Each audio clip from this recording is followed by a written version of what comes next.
Why? We used to count the days before we got to spring so we could see these games, but according to Eddie Maisonet III, ongoing degradation of the sport. What's going on here? Eddie is joining us now. Eddie, great to see you. Thank you very much for your time. And I mean, I was already loading up the motor van for taking the kids, the dog, to go watch some spring games, but you're telling me I may be out of luck. Good afternoon. What's going on? Yeah, good afternoon, Paul. Thanks for having me. And it's been the constant trend in college football right now that everybody's finding a reason to go ahead and pluck away at their spring game. And I think what's happening is people have found a reason, either very major or very minor, to say, you know what, we can get this out of here. And we saw it years ago with Texas and Malik Murphy, and he balled out in a spring game, and then there was some concerns with tampering there, and all of a sudden, boom, he then goes to Duke. And I think that kind of was a thing where it's like, maybe do we need to be doing this? Yes, no, I don't know. We see Matt Rule talking about concerns about people poaching his players. Ohio State's talking about we're tired, which is understandable. We're basically playing an NFL-like season. And I think people are finding mountains to make out of molehills in some ways to potentially try to get the spring game out of here. Yeah, I mean, I understood the point of view of Steve Sarkisian. I mean, he played one of the longest seasons of anyone. But is that now the excuse, or is it just the fact that it's not worth the risk? It's also not worth putting players on a showcase where, like you said in the Malik matter, they can end up getting scooped up and you lose them before the end of spring. Yeah, to me, it's what you're seeing is the pro football, the professionalization of college sports in a lot of ways. Uh, why risk having my backup quarterback potentially transferring? Why risk major injury? Totally get it. Why put plays out there so that our enemies, I mean rivalries, opponents, whatever, could potentially try to take plays, scheme, strategy away from us?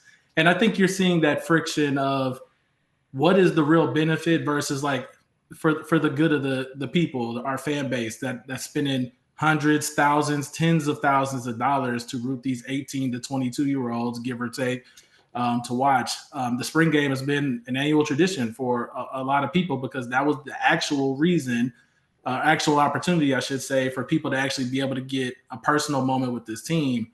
And I think what you're starting to see, like with rivalries and close football games that regionally might have meant something, these things are starting to get stripped away a little bit more by the given day and year.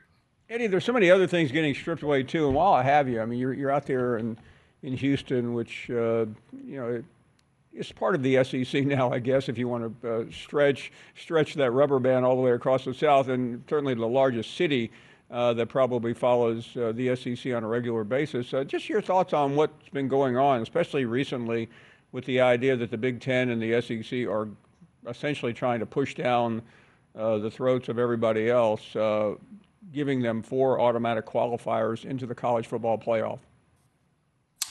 Yes. When you have the power, you use it. And it's not a surprise that the Big Ten and the SEC would try to do such a thing. The Big Ten is probably finally saying, like, hey, we have equal footing on this playing field right now with the SEC.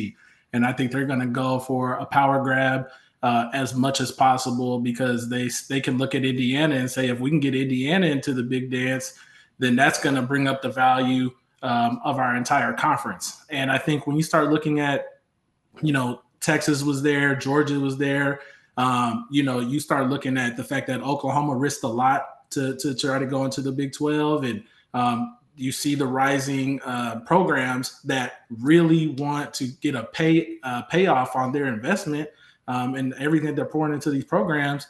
The more teams that they can get into the big dance, that's more money back to the conference. That means more cranes back on campus to build more athletic facilities and keep folks' pockets fat. And so I think they're going to try to get it while they can, while they have the power. And I think it's very reflective of how things are in this given time. You mentioned that as well as what we were talking about with spring football. I'm curious just in terms of the average fan, And I know that very few people at the top care about the average fan anymore, but when you work at a place like you do have to think of that fan because he's consuming your product and your information. But are we getting farther away from really caring what anyone thinks as long as you've got the power? It's almost like world peace. Just go ahead and bulldoze your way to the top. Yeah, it's, I talked to my editors, and what I wanted to call that article that I wrote, I wanted to use the headline. Well, there's standards and practices here, but I wanted to call it impoopification. You can kind of read between the lines of what it really was.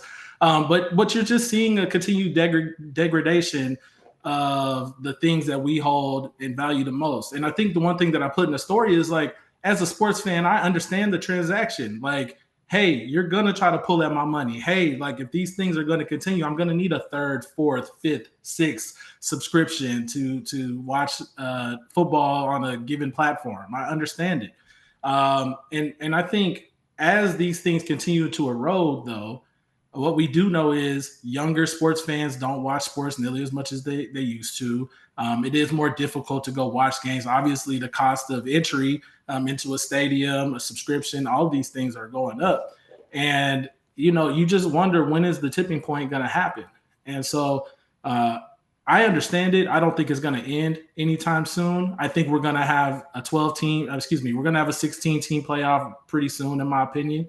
I think you're going to start seeing January Madness. We'll come up with some witty alliterative name for it, where brackets are going to be, they're going to be bracket tournaments and things of that nature for college football. Like, this is just going to continue. But I really worry about the players, their bodies.